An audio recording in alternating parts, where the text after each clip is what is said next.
Assalamualaikum warahmatullahi wabarakatuh. Pada kesempatan kali ini, saya akan membahas mengenai gugatan. Bagaimana membuat suatu gugatan yang baik dan benar, apa syarat-syaratnya, dan bagaimana trik-trik menyusun suatu gugatan. Tentunya gugatan ini berkaitan dengan pengadilan agama. Dalam membuat suatu gugatan, ada hal-hal penting yang harus kalian pahami. Ini yang saya sebut dengan poin penilaian dalam membuat gugatan di pengadilan agama. Pada intinya adalah membuat suatu gugatan,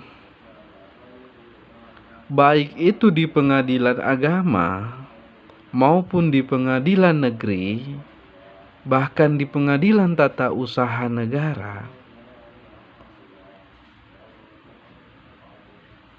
Gugatan harus terdiri dari 3 unsur. Yang pertama adalah identitas para pihak. Yang kedua adalah posita. Dan yang ketiga adalah petitum. Ketiga unsur ini harus hadir dalam suatu gugatan. Identitas, posita, dan petitum. Identitas berkaitan dengan nama, umur, pekerjaan, pendidikan terakhir, dan tempat tinggal. Saya garis bawahi terkait dengan nama.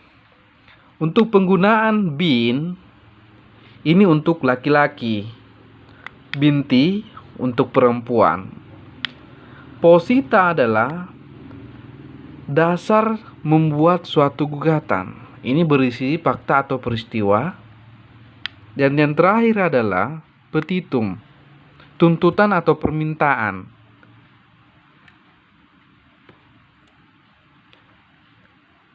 Ada 14 poin penilaian dalam membuat surat gugatan. Ini yang kalian harus pahami betul-betul agar dalam membuat suatu gugatan kalian tidak salah. Yang pertama adalah perihal. Biasanya perihal berada di pojok kiri atas suatu kertas. Jadi perihal misalnya cerai gugat atau gugatan harta bersama. Jadi perihal cerai gugat atau perihal gugatan bersama. Biasanya ada di pojok kiri atas kertas. Terus kemudian adalah misal Probolinggo tanggal 13 Oktober 2020. Biasanya ada di pojok kanan atas suatu kertas. Di bawahnya baru kepada siapa gugatan tersebut. Ini yang penting yang harus kalian pahami adalah kepada siapa gugatan itu. Yang harus diperhatikan adalah kompetensi atau kewenangan pengadilan. Ini yang sudah saya bahas mengenai kompetensi atau kewenangan pengadilan. Jadi ada 2, ada kompetensi absolut dan ada kompetensi relatif. Kompetensi absolut berkaitan dengan pengadilan mana yang berwenang. Artinya sistem peradilan mana yang berwenang untuk mengadili. Apakah itu pengadilan umum? Apakah itu peradilan tata usaha negara? Apakah itu peradilan agama? Apakah itu pengadilan militer? Ini yang berkaitan dengan kompetensi absolut. Yang berkaitan dengan kompetensi relatif adalah berkaitan dengan wilayahnya. Apakah pengadilan agama Keraksan? Apakah pengadilan agama Probolinggo? Apakah pengadilan agama Pasuruan? Ini yang yang harus kalian pahami, kepada siapa gugatan itu. Jadi kepada Ketua Pengadilan Agama Probolinggo. Nah, terus di bawahnya ada ucapan salam. Assalamualaikum warahmatullahi wabarakatuh. Terus kemudian kedudukan misalnya Assalamualaikum warahmatullahi wabarakatuh. Di bawahnya lagi saya yang bertanda tangan di bawah ini. Titik 2. Baru masuk pada identitas penggugat. Identitas penggugat seperti yang saya jelaskan tadi di awal. Baru kemudian setelah kalian tulis semua identitas penggugat, baru ada kata ganti. Selanjutnya disebut sebagai penggugat. Baru kemudian menyebutkan pokok sengketa secara singkat. Misal, dengan ini penggugat mengajukan gugatan harta bersama terhadap tergugat yang bernama titik 2. Atau dengan ini penggugat mengajukan gugatan waris terhadap tergugat yang bernama. Atau dengan ini penggugat mengajukan gugatan cerai terhadap tergugat yang bernama. Baru masuk pada identitas tergugat. Sama, identitas tergugat mulai dari nama sampai pada tempat tinggal.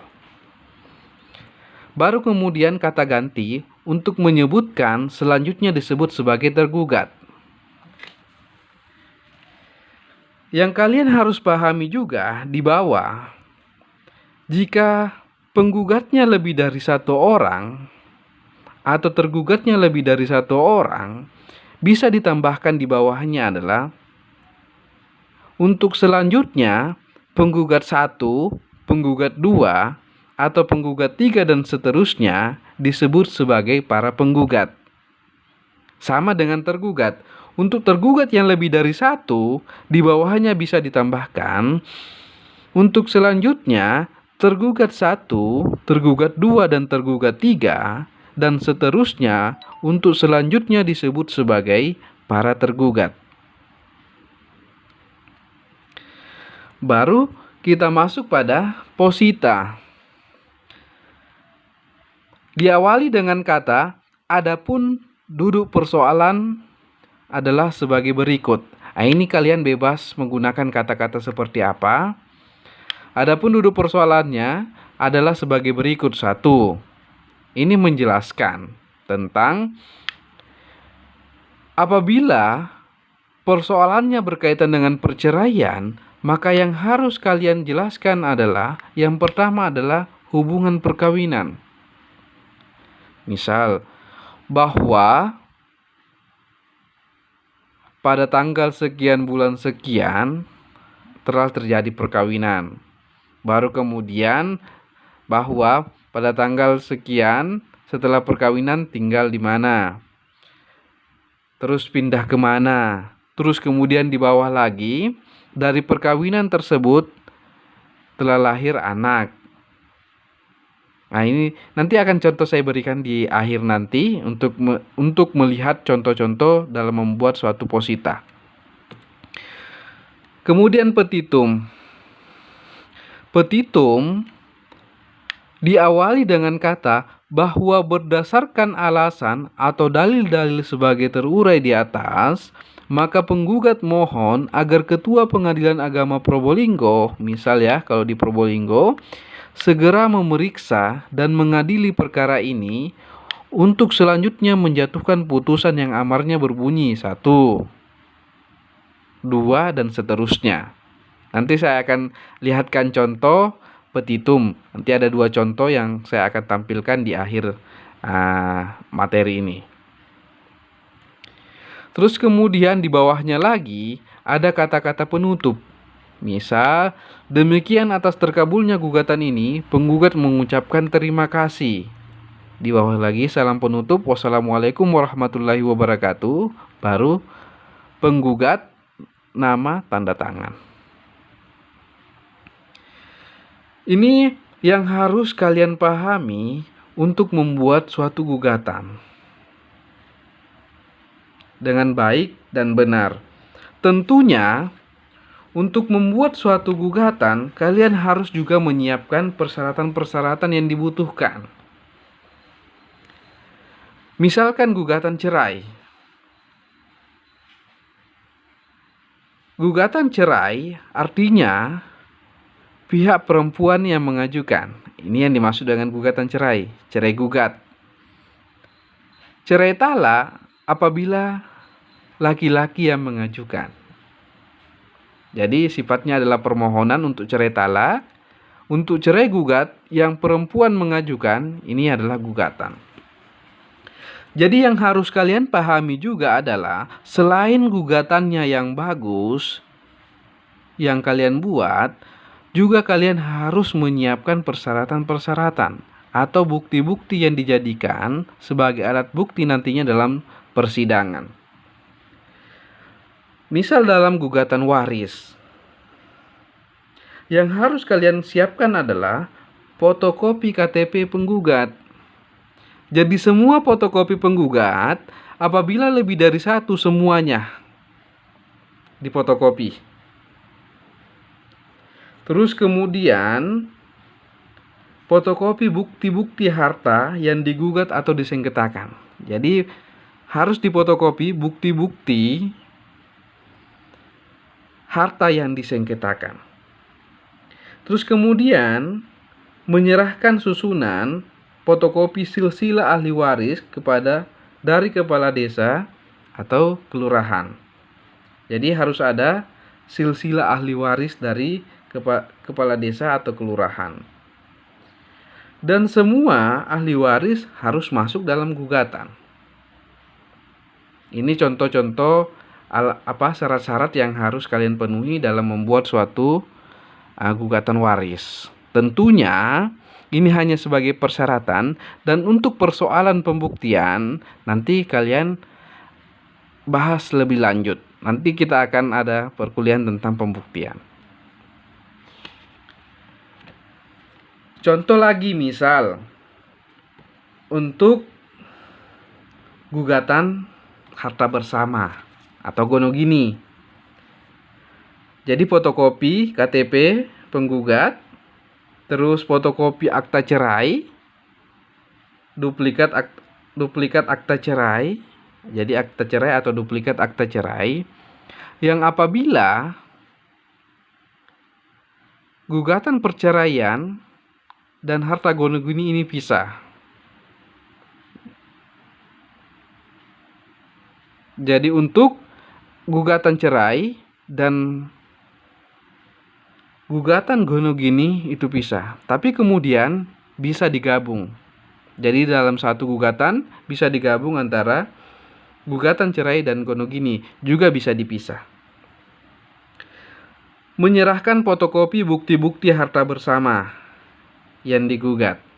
Jadi ada 3 poin, ada KTP penggugat, ada akta cerai, terus kemudian menyerahkan bukti-bukti harta bersama yang digugat. Terus satu lagi contoh yang saya akan berikan kepada kalian, gugatan cerai. Gugatan cerai cukup 2 yang harus kalian penuhi, KTP penggugat dan buku nikah, fotokopi buku nikah. Semua fotokopi itu dinaslehan di kantor pos. Atau bahasa umumnya atau bahasa masyarakatnya dileges di kantor pos. Itu ada materai, ada cap, ada stempel, ada tanda tangan. Itu namanya naslehan, tapi bahasa umumnya leges. Semua fotokopi dileges. Ini yang harus kalian penuhi juga atau syarat-syarat untuk